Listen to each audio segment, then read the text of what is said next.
Hi, Team One. So I'm sitting here with Jill Smiley, and we are looking at your proposal. We've talked a little bit about it before we went on camera.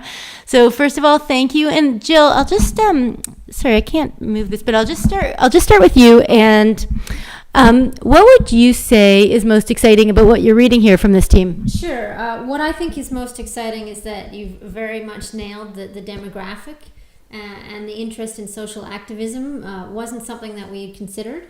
So I think that's certainly something that we can explore in terms of getting people who were excited about causes to be interested in us as a cause type thing. I think that's an interesting angle and something we hadn't considered. Okay, thanks. So that's sort of that link between activism and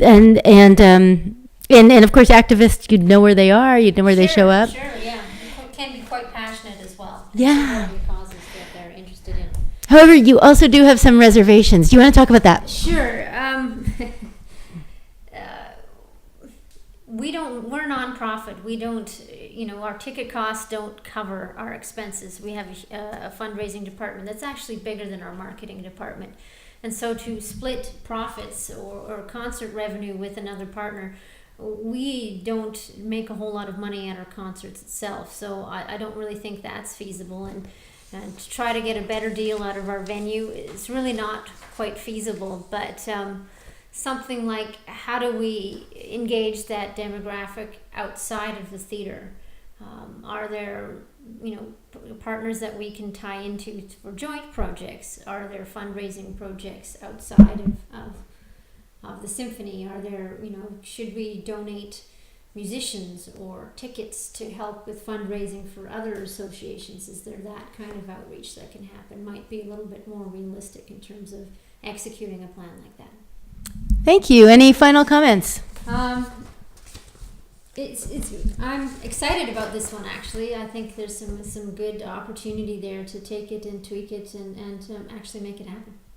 Thanks. Thank you, team.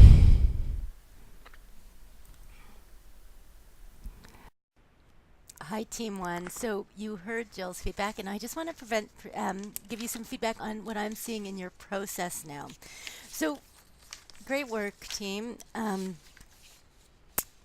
What I really like, so as I went through your process document, what I noticed is that when I look at that you really did a good job diverging. It's really interesting. You did, and I was wondering, because you came up with such a convergent clarification of the problem around linking the symphony to young people who want to support causes. I was wondering whether you had converged really quickly on that, how you came to that. And so I was really pleased when I saw that actually you have a lot of ideas in the vision and problem statement up front when I look at the first page of your slide. And then I thought your assessment of the situation was great in that you really did pick up on the key points that clearly were important to Jill as well.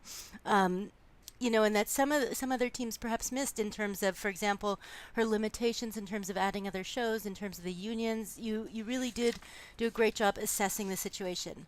And then what I love here is that under exploring the vision, when it came to your BHAG, you can really see that moment of when that creative insight happened. And on this handout, I can't see who came up with that idea, but position the Victoria Symphony as a cause worth getting behind by young people.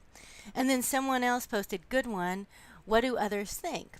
So here's my question that I'd like you to address in your paper for Sunday.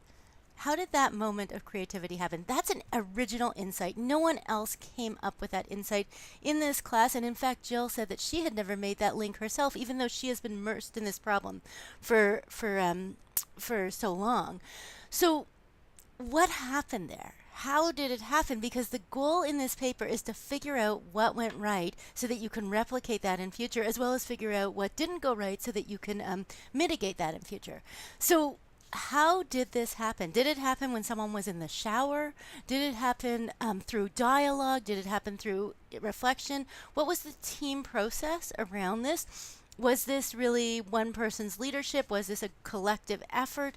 What was going on? So think about that systems model. So I would say that this was a successful creative input output if you look at that systems model. And now what I'd like to understand is what was going on from a process perspective, a person perspective, a leadership perspective, and an environment perspective, that led you to this moment of insight, right? So you had this insight, this original insight, and this useful insight around that this is the demographic we're going for, a demographic that supports causes. So how did you end up getting there, and how did you end up converging on that? Was it intuition? What happened? Okay, so great work. So keep going to exploring the vision. Now, what's interesting is what worked for you the first time, converging tightly.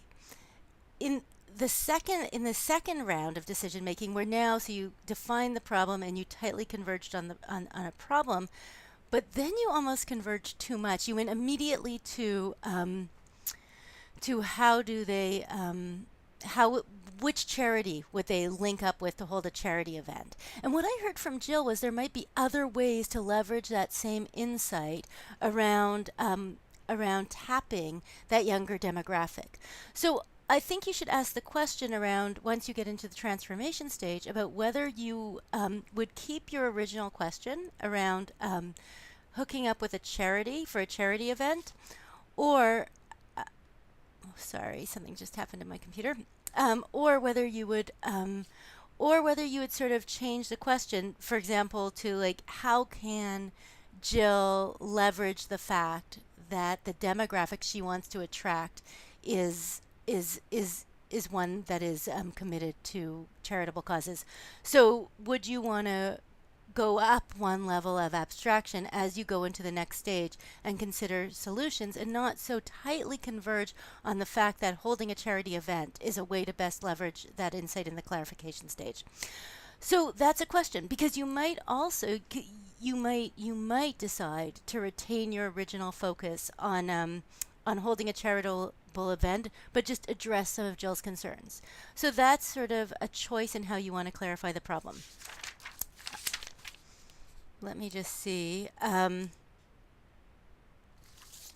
So when I get to your decision matrix, I'm going to sort of skip forward to your decision matrix. I noticed a few things. One is that there seems to be some overlap in your criteria, and I can't point to the precise place but when I see exposes to the potential demographic of 15 to 35-year-olds, your third criteria, then I see help build an identity as a cause worth supporting in Victoria. Do those overlap? They might not, but then we'll bring passionate viewers because they're passionate about causes. So somewhere in those three, there seems to be overlap in what you're assessing. And so please do correct me if I'm wrong in there, but it seems like those might be only two criteria, or perhaps even one. And then what I heard from Jill was that this criteria, which I circled, event would operate at a profit, that actually is weighing more heavily in her mind, and that was one of her primary concerns. So think about that as you sort of go through the next iteration. That is all my feedback. Great work, team. I'm very curious. I'm very impressed with your ability to sort of reach an original insight and converge early instead of staying sort of wishy-washy. And what I'm hoping you experienced, but if I've learned nothing else, it's that my outside view of an experience is often very different from how people experience it inside their team.